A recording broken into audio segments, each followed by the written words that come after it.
हमारे यहाँ जो सैलाब की सूरत हाल है, हम जानते हैं कि पानी जनूबी पंजाब में दाखिल हो गया है।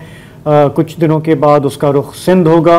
आज के प्रोग्राम में हमारे साथ सिंध के वज़ीर आबपाशी जाम खान शोरो और आबपाशी के माहिर लंबा तजुर्बा रखते हैं एहसान लगारी साहब हमारे साथ होंगे। ज़रा देखेंगे कि हिफाजती इंतज़ाम क्या किए गए हैं। लेकिन उससे पहले आपको पता है कि अफ़गानिस्तान में, मशरक़ी अफ़गानिस्तान में एक बहुत बड़ा ज़ल्ज़ला आया है। 1000 से ऊपर हलाकतों की तादाद। कल हम समझ रहे थे कि 800-900 हैं, आज वो कह रहे हैं कि 1500 की तस्दीक हो चुकी है, 3500 ज़ख्मी हैं, 5000 से ज़ायद घर तबाह हैं। अब भी ये इनिशियल एस्टीमेट है, इससे कहीं ज़्यादा हो सकता है कुन्नड़ और पख्तिया में।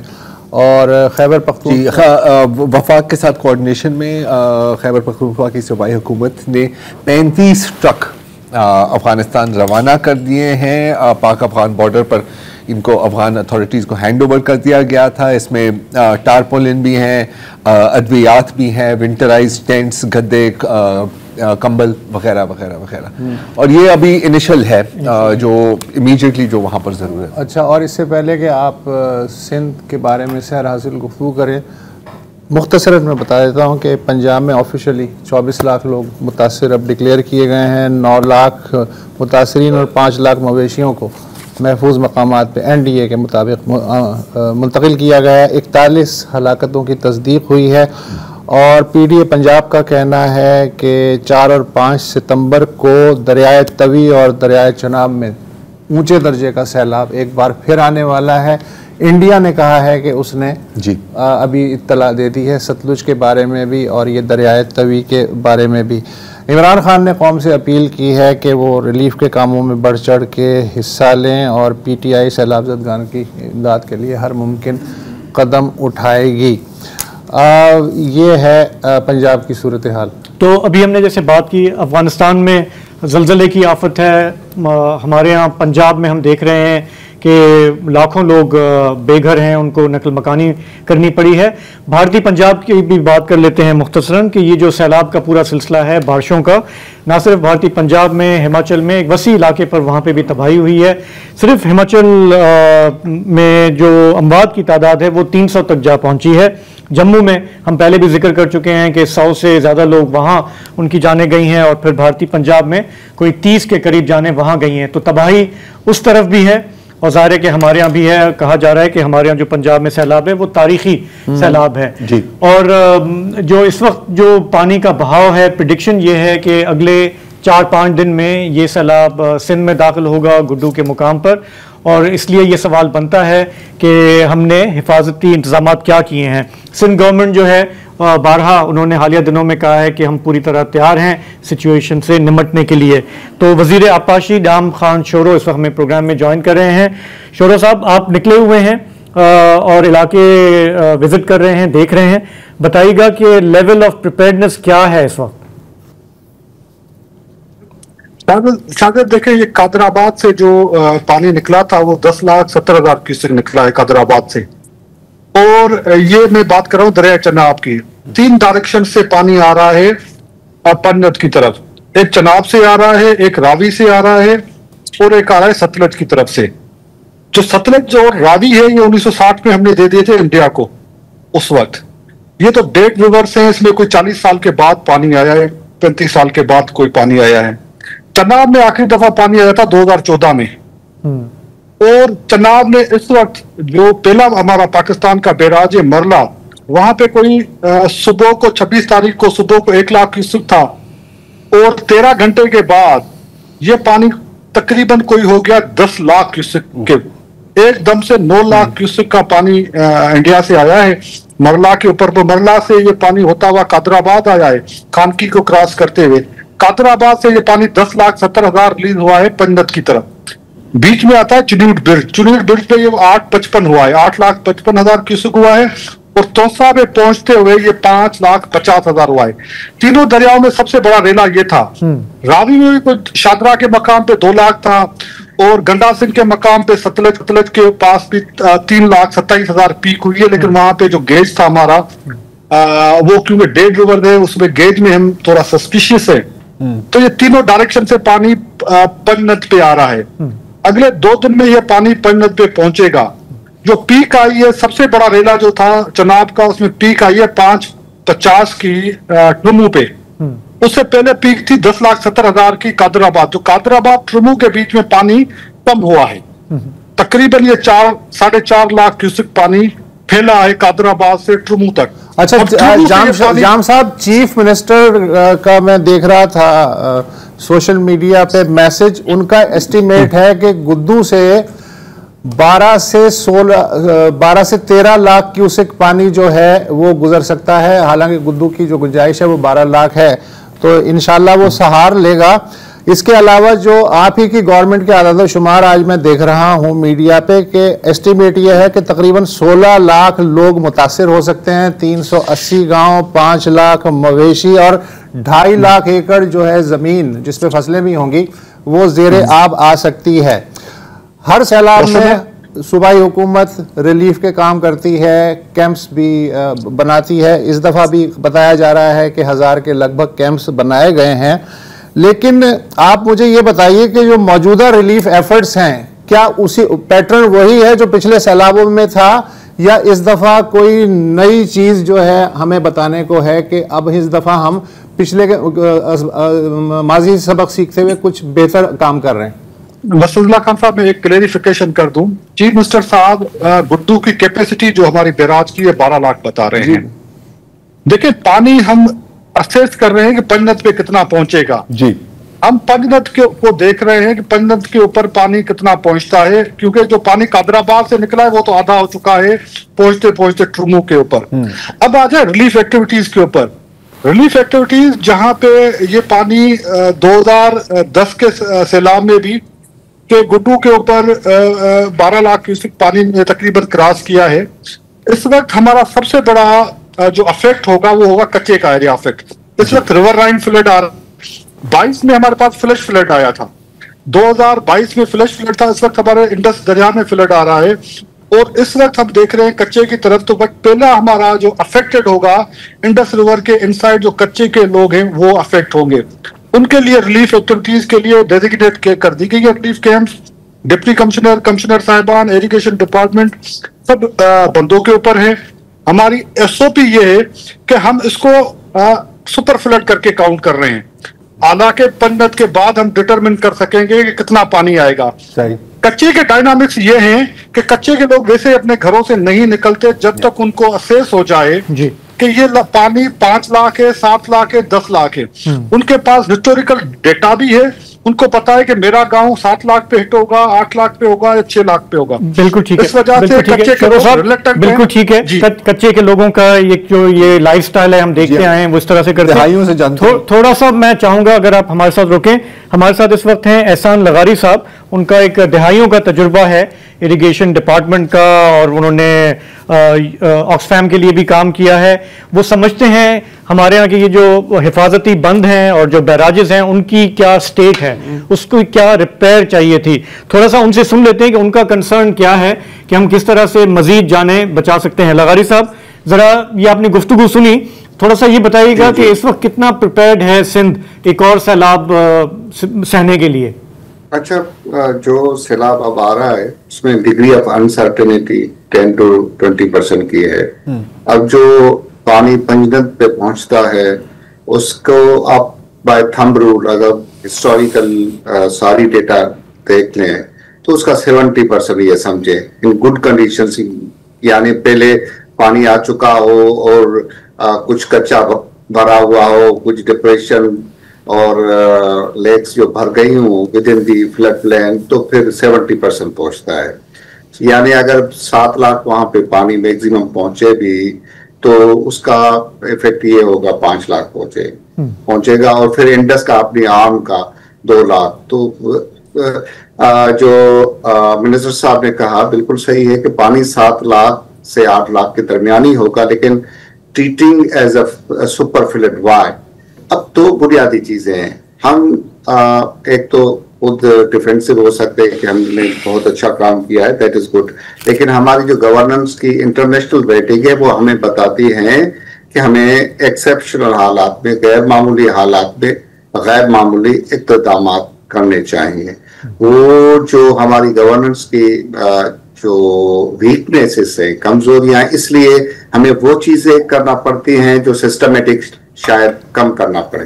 तो बुनियादी तौर पे क्योंकि ये अलुबल रिवर है, ये एक हिस्से से जाके कादरपुर लूप बंद से टकरा के फिर के बंद की तरफ चली जाती है, राइट साइड पे टकरा के और जागीर पे आ जाएगी। लगारी साहब, फौरी तौर पे अगर मैं आपसे पूछूं कि अगले 4-5 दिन, एक हफ्ते में सिंध गवर्नमेंट को 1, 2, 3, 4 ये स्टेप्स लेने चाहिए, तो आप क्या एडवाइस करेंगे? आज आपका एक आर्टिकल भी मैं पढ़ रहा था डॉन में। जी सर, जो फर्स्ट एंड फॉरमोस्ट है, that is round the clock patrolling without any fail. And I know के वो, क्योंकि यही जो भी कोताहियां हैं या अच्छाइयां हैं, सबसे अच्छी जो फ्लड फाइटिंग है वो इरिगेशन डिपार्टमेंट करता है, पंजाब का हो या सिंध का हो।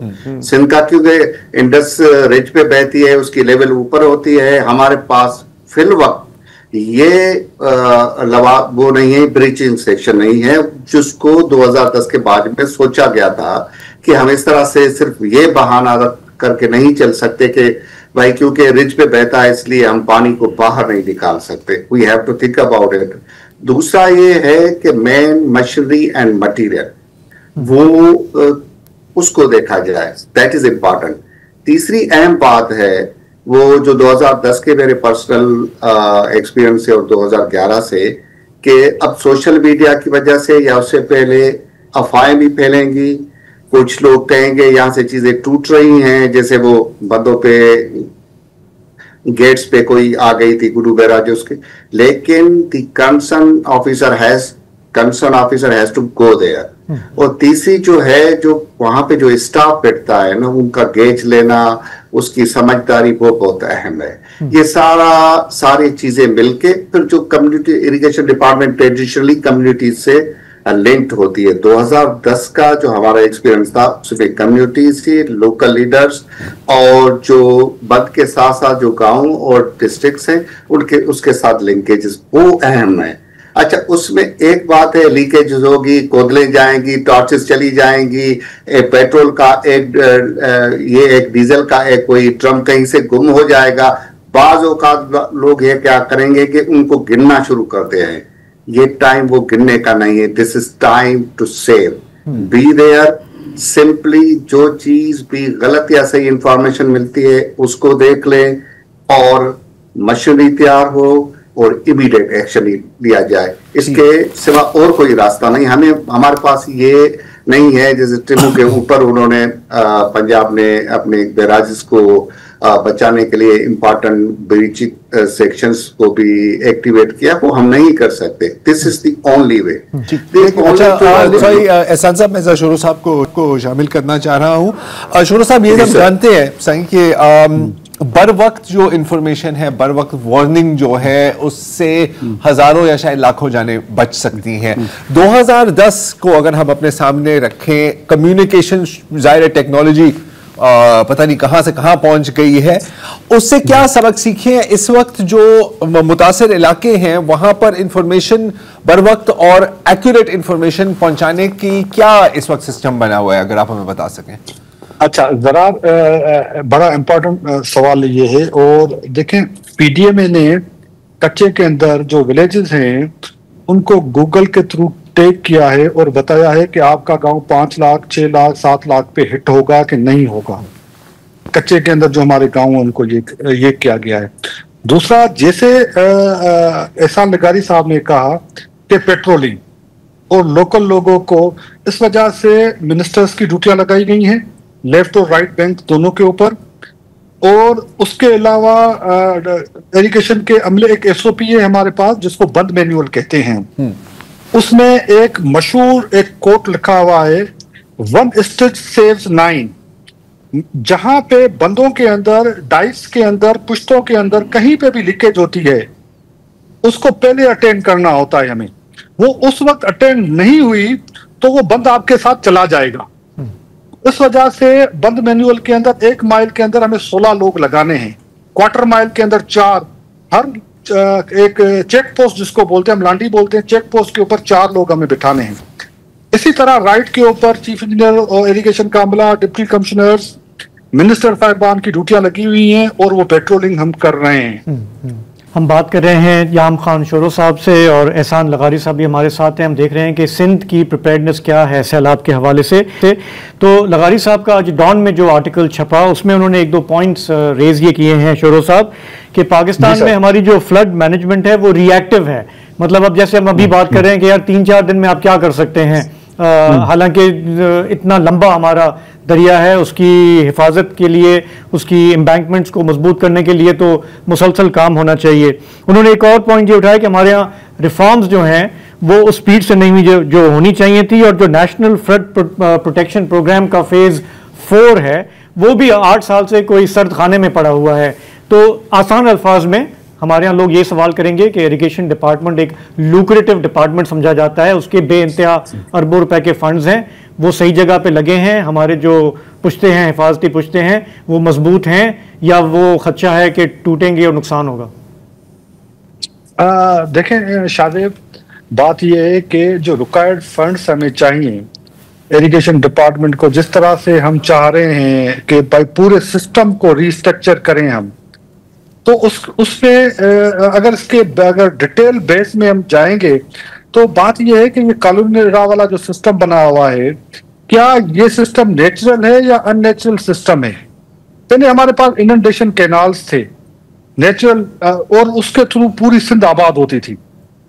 शोरा साहब सॉरी एक सिंपल सा सवाल है, हम हिस्ट्री में नहीं जा सकते, हमारे पास टाइम इतना नहीं है। मैं एज ए मिनिस्टर आपसे ये पूछ रहा हूं कि हमारे यहाँ जो फंड्स आए फ्लड प्रोटेक्शन के हवाले से किस हद तक लगे हैं, लोगों को अश्योरेंस होनी चाहिए या ये अभी हालात थोड़े बेकाबू हैं? नहीं शादेब, देखें 2010 में जो सैलाब हमारा आया था उसमें जो हाईएस्ट पॉइंट्स थी जिसके ऊपर बंदों पे पानी आया था उसको रिहेबिलिटेट किया गया मेजरली, और 5 फुट उसकी साइज बढ़ा दी गई है, बंदों की एम्बैंकमेंट की डाइक की साइज बढ़ा के रिहेबिलिटेट किया गया है। 2010 के फ्लड के लेवल से 5 फुट हमने बंदों को ऊपर किया है। एक बात। दूसरी बात, एहसान लगारी साहब ने जैसे कहा कि दरिया कभी लेफ्ट कभी राइट, ये वॉल्यूम से ताल्लुक नहीं रखता। लो फ्लड में भी हमारा दरिया कभी लेफ्ट कभी राइट बंदों से पुश्तों से टकराता है, और वहां पे हमें फ्लड फाइटिंग करनी पड़ती है। हमारे पास परमानेंट लोकेशन कोई 50 से ऊपर ऐसी हैं जहां पे परमानेंट दरिया जब लो फ्लड में भी होता है तो हमें फ्लड फाइटिंग करनी पड़ती है वहां पे, वो हम करते हैं। और वो परमानेंट जब अच्छा, तीसरी बात, फ्लड की जो लेवल्स हैं उसके ऊपर हम पेट्रोलिंग भी करते हैं। बंद मैनुअल में 5 लाख से ऊपर जाएंगे तो हमें ह्यूमन रिसोर्स उतना डिप्लॉय करना पड़ता है। 7 लाख से 9 लाख वेरी हाई फ्लड पे जाएंगे तो डिप्लॉयमेंट बढ़ जाती है। इस तरह का होता है कि पूरा साल ये डिप्लॉयमेंट आप नहीं कर सकते। आपके पास बंद मैनुअल में flood, low flood, high flood, very high flood, super flood की एक एसओपी दी हुई है जिसके ऊपर अमल किया जाता है।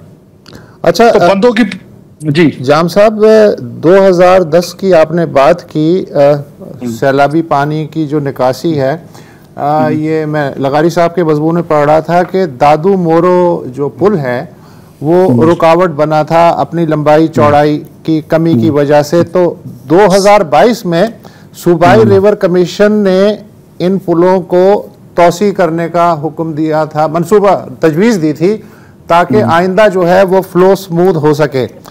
अभी तक कोई अगर इत्तला है तो एक तो मैं वही चाहूँगा, दूसरे कि सुप्रीम कोर्ट ने 2010 के ही फ्लड्स के बाद ये कहा था कि जो प्राइवेट लैंड्स पे जो बंद बनाए जाते हैं उनसे भी खासे जो लोग हैं, जो गरीब तबका ही ज़ाहिर है, वो सबसे ज़्यादा मुतासिर होते हैं, लिहाजा उन्हें ख़त्म किया जाए और एक कॉम्प्रिहेंसिव स्ट्रेटजी बनाई जाए कि बंद कहाँ होने चाहिए, कहाँ नहीं होने चाहिए।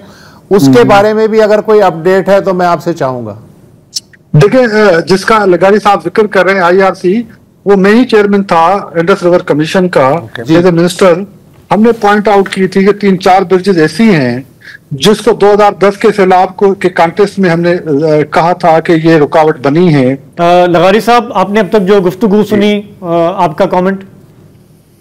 अच्छा, मैं सिर्फ एक अर्ज करना चाहता हूँ कि कच्चे के लिए सिंधी में एक कहावत है, फोड़ो साहब उसकी माना भी आपको समझाएंगे, वो फोन पे और वो सतुल्ला खान भी तो है ही, आधे कच्चे के आधे पक्के के। वो ये है कि बुढ़िया या बीड़ा मीन्स जो इनंडेशन पूरे इंडस के प्लेन में होती है, फ्लड प्लेन में, तो अगर वो डूब गया तो फिर फसल जो है ना सिर्फ 2 फसल होंगे बल्कि प्रोडक्टिविटी की हवाले से भी वो डबल हो जाते हैं। तो कहने का मकसद है over the period of population के हवाले से जो ग्रोथ पड़ी है, जो अब कच्चे में हम कह रहे हैं कि 1.6 मिलियन पीपल मुतासिर होंगे, वो जो उसमें वो प्योर कच्चे के जो हिस्टोरिकल इंडिजिनियस नॉलेज वाले लोग हैं वो ज्यादा नहीं है। कच्चे की हैयत चेंज हो गई है थ्रू आउट पाकिस्तान। उसमें हुआ क्या है, जो एग्रेसिव जो एग्रीकल्चर फार्मिंग हुई है और इकोनॉमी है जो एग्रीकल्चर की, वो मल्टीप्लाइड हुई है। वो उसके नतीजे में बड़े बड़े फार्म्स बन गए throughout Pakistan, it's not only in Sindh. उस वजह से उस कच्चे की आधी हैयत पक्के जैसी हो गई है। तो अब जब वहां पे आप कच्चे में जाएंगे, कुछ लोग कहेंगे कि अल्लाह सही में वो पानी पियान, और 7 लाख कर, 8 लाख कर, 9 लाख कर के भी, क्योंकि उनको फिर से बीज फेंकना होता है और उनके काफी सालों की उसमें से वो उनकी रोजी रोटी निकल आती है। कुछ लोग ये कह रहे कि भाई हमारे पंप्स लगे हुए हैं, हमारे फसल लगे हुए हैं, यार ये तो डूब जाएंगे। तो ये एक विकेट प्रॉब्लम है जिसको बहुत अच्छी तरह से हल करने की जरूरत है। और मेरे ख्याल में जो रिसोर्सेज और प्रोजेक्ट्स हैं उस हवाले से डिटेल लैंड यूज प्लानिंग कच्चे की जो है वो ना सिर्फ फिलर्स के बट के वाटर यूज के हिसाब से भी करनी चाहिए, क्योंकि अल्टीमेटली अब जो मसला है, नेशनल हाईवे अथॉरिटी वो जगह अगर ब्रिज बनाती है उसका स्पान छोटा कर देती है। वो फिर ये कहती है कि टेक्निकली तो पानी इसमें 14 लाख भी निकल जाएगा। It's not about 14 lakh. वो जो छोटा होने की वजह से बंदों पे जो प्रेशर पड़ता है ना, वो बहुत बड़ा है। वो बहुत बड़ा है।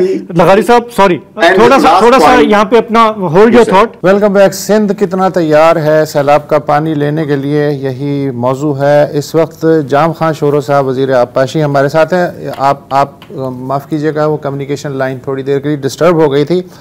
आप ये बता रहे थे कि सूबाई रिवर कमीशन में आप ही थे, आप ही की सरबराही में था और उसी ने ये सिफारिशात दी थी कि पुल चौड़े किए जाएँ, लेकिन फिर ये हुआ कि लागत का मसला आ गया कि पैसे कितने खर्च होंगे। तो मैं ये जानना चाहता हूँ कि ये जो हर साल सैलाब से इतने अरब रुपए बर्बाद हो जाते हैं, मईशत बर्बाद हो जाती है, क्या ये चौड़ाई की लागत इससे भी ज़्यादा थी? देखें वसंतुल्लाह खान, बात ये है कि जब भी जिन्होंने ये प्लानिंग करके ब्रिज बनाए, अब दादू मोरो ब्रिज बना हुआ है ज़िया केरा का, उस वक्त का, जिसकी लगारी साहब कर रहे हैं, सेरा में भी बना, उसके ऊपर नहीं जाते। लेकिन जो लागत आ रही है उसके लिए हमने एस्टिमेशन की है। एक बात यह है कि इसका फायदा हमें चौड़ाई कितनी होनी चाहिए। जो नए ब्रिज हम बना रहे हैं, कंदकोट कश्मीर ब्रिज जो बन रहा है, वो डाइक टू डाइक बना रहे हैं, कितनी भी लागत आएगी ये काम हमें करना पड़ेगा। खाली ये नहीं, अब जैसे लगारी साहब ने कहा कच्चे के लोग, या आपने भी कच्चे के लोगों का जिक्र किया। देखिए कच्चे के लोगों, हम पाकिस्तान में इस तरह हम कच्चे के लोगों को ट्रीट करते हैं जैसे वो गुनाहगार कोई है। भाई ये कच्चे और पक्के का कॉन्सेप्ट 1923 में आया है।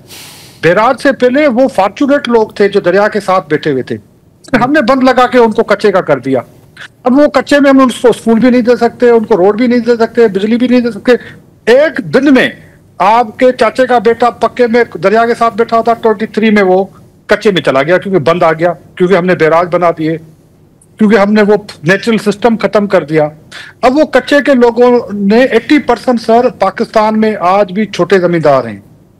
कच्चे के लोग हैंड टू माउथ हैं, उनके पास कोई इसके अलावा कोई चारा नहीं है। कच्चा तो हमने उनको बंद लगा के डूबने के लिए छोड़ दिया 23-32 के अंदर। लेकिन कच्चे के अंदर जो लोग बैठे हुए उनके बड़े बड़े गांव हैं, आज से नहीं सदियों से गांव है। शाहजेब खैरपुर का, उसको पता होगा कि कच्चे खैरपुर के कच्चे के लोग आज से नहीं बैठे हुए, सदियों से बैठे हुए, और 32 में हमने उनको कच्चा कर दिया। पहली बात कि कच्चे के लोगों को हमने डूबने के लिए छोड़ दिया है। ये एक जो मैं थोड़ी देर पहले हिस्ट्री की बात करना चाह रहा था, उसमें डिटेल नहीं आपके पास टाइम है, नहीं किसी और टाइम पे करेंगे। लेकिन ये ब्रिजेस, ये रोड, ये नेशनल हाईवे जो पंजाब के अंदर ये मोटरवेज बने हैं, पानी का लेग टाइम क्यों बढ़ा है? कादराबाद से ट्रुमू तक 2 दिन लगते हैं। अच्छा, अब ये तो सब हो गया, अब इसको you can not undo it, लेकिन ये कि अब क्या कर सकते हैं? अब देखें, अब सर्जिकल ऑपरेशन ही कर सकते हैं। जैसे हम क्या कर रहे हैं, जो हमारे कैनाल्स बंद कर दिए गए थे, मैं एक छोटी सी मिसाल देता हूं। रोडी कैनाल पूरा बनाया गया इनंडेशन कैनाल्स के ऊपर, जो जिनका ड्यूअल पर्पस होता था। जब दरिया में पानी आता था वो समंदर से लेके जाते थे, अदरवाइज वो इरिगेशन के लिए इस्तेमाल होते थे। हमने उनके ऊपर रोडी बैराज कैनाल बना दिया 32 के अंदर, 23 के अंदर। हमने रेलवे पूरा कॉलोनी इलाका, सर वो बन गया ना, आज की तारीख में आ जाए सर। देखिए, अरबों रुपए का, आपको खरबों रुपए का सर्जिकली आपको उन कैनाल्स को खोलना पड़ेगा। आपको बिलियन तो कोई प्लान है? नहीं है, खोलना तो पड़ेगा, लेकिन कोई प्लान है, ब्लूप्रिंट है आपके सामने कि कैसे खोलना पड़ेगा, क्या करना पड़ेगा? हमने एक छोटा सा ब्लूप्रिंट बनाया एलबीओडी की शक्ल के अंदर, कि हम एलबीओडी के थ्रू बनाने जा रहे थे, और वो जो कैनाल्स जो बंद हो गए थे, हमने एलबीओडी भी फाल्टी बना दिया। हम आरबीओडी के थ्रू लेके जाना चाह रहे थे, हमने आरबीओडी भी फाल्टी बनाया है। हमें अरबों डॉलर चाहिए। असदुल्ला खान साहब, ये एहसान लगाई साहब बैठे हैं, आप इनसे पूछें, बहुत बड़ा टास्क है कि आप ओरिजिनल वाटरवेज बहाल, और ओरिजिनल वाटरवेज के ऊपर बड़े बड़े शहर बन गए हैं आपके। आपने रावी दरिया के ऊपर शहर बना दिया। सर, आपने अरबों डॉलर खर्च करके एलबीओडी और आरबीओडी का तोहफा दे दिया, अब क्या करना है ये बताएं। यही तो बता रहे हैं। अब देखिए, मैं छोटा सा मिसाल देता हूं। हम क्या कर रहे हैं कि एक नेचुरल वाटरवे था पुराना डोरो, जो 100 किलोमीटर था, उसको हमने रेस्टोर किया है। अच्छा। स्लोली ग्रेजुअली हम करते जा रहे हैं, सिंध गवर्नमेंट करती जा रही है। 100 किलोमीटर था इंडियन बॉर्डर तक, शकूर लेक तक, जो आधी इंडिया में आधी पाकिस्तान में। हमने बदीन से लेकर 100 किलोमीटर उसको रेस्टोर किया है, जिसको एलबीओडी ने बंद कर दिया था। हम आज हाकड़ो दरिया को डायरेक्ट शकूर लेक पे लेके जा रहे हैं। एक सर्जिकल हमने इंटरवेंशन की है, उससे आप डायरेक्टली हाकड़ो दरिया जो है, जो रोडी से निकलता था, सांगर उमरकोट से होता इंडियन बॉर्डर पे जाता था, उसको हम रेस्टोर कर रहे हैं। अभी भी हमें बहुत सारे अंडरपासेस बनाने हैं जो एलबीओडी के नीचे बनेंगे। आरबीओडी हम दरिया के बीच से लेके जा रहे थे, पता नहीं किसका मंसूबा था, किसने शुरू किया। दरिया के अंदर से कोई आप ड्रेनेज नाला लेके जा सकते हैं। तो अभी उम्मीद करें ये जो आप कर रहे हैं, दरिया को जिंदा कर रहे हैं और नेचुरल वाटरवेज को रिस्टोर कर रहे हैं, 2030 तक कर लेंगे? देखिए, मैं आपको टाइम लाइन नहीं देता, लेकिन हम स्लो ग्रेड, इतनी फंडिंग हमारे पास नहीं है। एलबीओडी की हमने एक स्कीम डाली थी, पीएसटीपी में वो ड्रॉप हो गई। उन्होंने कहा इतने बड़े पैसे 300 अरब 400 अरब रुपए हमारे पास नहीं है। हाँ, तो इतने बड़े पैसे नहीं पाकिस्तान में हैं, न हमारे पास होते हैं। स्लो ग्रेजुअल हम करते रहेंगे।